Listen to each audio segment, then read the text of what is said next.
Welcome to the Banker Lamp. Please enjoy the video. You'll start at the Apple TV home screen, go straight to Settings, and follow the path for accessibility options. Once done, verify software updates so Caption controls match your OS. If you're using an iPhone as a remote, make sure it's connected now. That avoids confusion when menus look different. This first step gets you to the control center for Captions without extra setup, and it prevents wasting time on outdated or mismatched menu labels. Now navigate to Accessibility and select Subtitles and Captioning so you can manage global caption behavior. Toggle Closed Captions plus SDH to off. This disables subtitles for most content at the system level.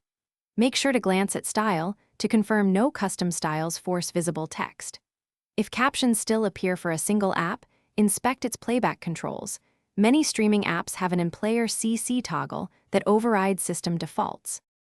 Finish by playing a video to confirm captions are off both system-wide and inside the app you use. This verifies the change. If captions persist, restart the Apple TV from Settings System Restart. This clears temporary state. Make sure to restart the app too. If problems continue, reset accessibility settings as a last resort because that restores defaults without wiping the device. One key troubleshooting tip: check the streaming app's internal CC control. Thanks for watching. If this was helpful, leave a like and consider subscribing. See you next time.